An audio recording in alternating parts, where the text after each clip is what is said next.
filled with excitement, fun, and is beyond limits. But the question is, are you ready to jump? If it is a yes, then you have jumped into the world of ultimate entertainment. Welcome to YOLO 247, a place of fun, indulgence, and endless surprises.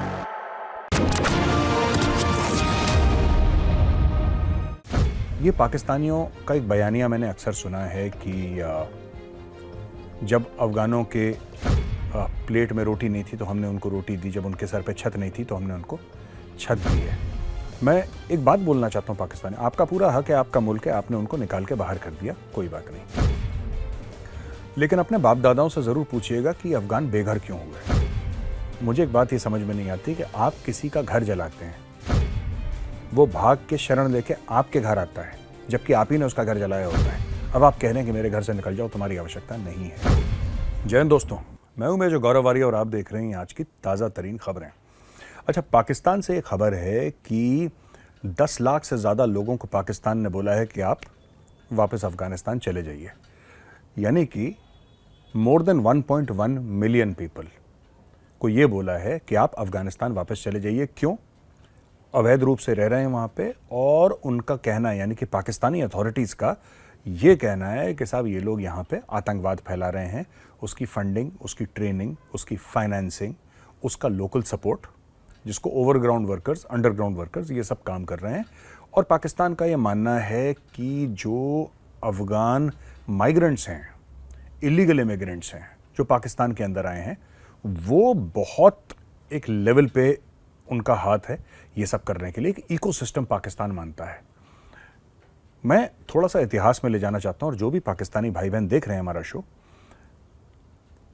ये पाकिस्तानियों का एक बयानिया मैंने अक्सर सुना है कि जब अफ़गानों के प्लेट में रोटी नहीं थी तो हमने उनको रोटी दी, जब उनके सर पे छत नहीं थी तो हमने उनको छत दी है।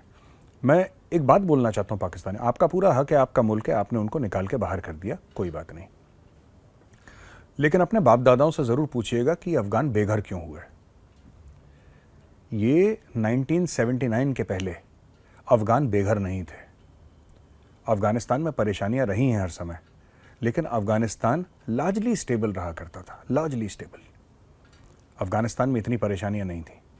बात ये हुई कि जब सोवियत रूस ने इन्वेड करा अफ़गानिस्तान और अफ़गानिस्तान के अंदर उसकी फ़ौजें घुसी, तो पाकिस्तान ने फ़ायदा उठाया, अमेरिका से अरबों डॉलर लिए, अपने मदरसों को वेपनाइज करा, यानी कि हथियार के रूप में मदरसे उभरे। उस वक्त जो मदरसे में बच्चे थे उनको जिहाद का मतलब सिखाया, और आपने अपने जिहादी भेजे अफ़गानिस्तान। आपने पैदा करा तालिबान, और जब आपने तालिबान पैदा करा और आपने मुजाहिदीन वहाँ पे पैदा करे, तो वहाँ पे सिविल वॉर यानी गृह युद्ध की सूरत बन गई। अब जो लार्जली पश्तो स्पीकिंग पॉपुलेशन है वहाँ पे ज़्यादा, जैसे दरी बोलते हैं, पश्तो बोलते हैं, कोई वहाँ पे तजाकिस्तान का रहने वाला है, ओरिजिनल ताजिक है, रहने वाला तो अफ़गानिस्तान का ही है, कोई वहाँ पे बलोच बोलता है, अलग अलग विभिन्न भाषाएं बोलते हैं। लेकिन मेजॉरिटी जो बोलने वाले हैं इर्द गिर्द के आसपास, जो पाकिस्तान के एरिया के आसपास जो एरिया है, वो पश्तो बोलते हैं। वो लोग कहाँ जाते? जब उनके घर में आग लगी तो पाकिस्तान चले गए, क्योंकि उनकी रिश्तेदारी पाकिस्तान में, उनकी ज़बान पाकिस्तानियों से मिलती जुलती, यानी कि पश्तो जो बॉर्डर एरियाज़ में बोली जाती है, उनका खाना पीना, रहन सहन, सब कुछ वैसा ही, तो वो वहाँ पे चले गए। लेकिन पाकिस्तानियों का अब ये कहना है कि तुम वापस चले जाओ। मुझे एक बात ये समझ में नहीं आती कि आप किसी का घर जलाते हैं, वो भाग के शरण लेके आपके घर आता है, जबकि आप ही ने उसका घर जलाया होता है। अब आप कह रहे हैं कि मेरे घर से निकल जाओ, तुम्हारी आवश्यकता नहीं है। और पाकिस्तान ने इसके लिए कितने अरब डॉलर लिए? अगर कोई पाकिस्तानी ये वीडियो देख रहा हो तो एक बार कमेंट सेक्शन में ज़रूर लिखें। दोस्तों, दूसरी खबर है कि भारत ने कनाडा को ये बोला है कि 41 यानी कि 41 राजनयिक जो हैं, डिप्लोमेट्स, उनको आप हटाइए। एक पैरिटी होती है दोस्तों। क्या होता है, मैं आपको समझाता चलूँ कि जब आप ये समझ लीजिए कि high commission to high commission है या एम्बेसी टू एम्बेसी है, ऐसा माना जाता है कि पैरिटी होनी चाहिए। अगर हमारे 15 तो उनके 15, हमारे 25 तो उनके 25, और इन सब चीज़ों के बारे में बातचीत कर ली जाती है पहले ही। एक सेटिंग टाइप की हो जाती है, एक किस्म का एक अंडरस्टैंडिंग होती है। और अगर रिश्ते बहुत अच्छे हैं तो कोई फ़र्क नहीं पड़ रहा ज़्यादा है या कम है, क्योंकि ये जो ज़्यादा थे कैनेडियन डिप्लोमेट्स भारत में, ये आज से ज़्यादा नहीं है, ये कई सालों से ज़्यादा हैं। लेकिन अब क्योंकि रिश्तों में खटाई पड़ गई है, तो सबसे पहले उन्होंने एक डिप्लोमेट को निकाला, हमने भी एक डिप्लोमेट को निकाला। फिर भारत ने आगे बढ़ के, भारत ने बोला कि नहीं साहब, कैनेडियंस को हम वीज़ा नहीं देंगे भारत आने के लिए।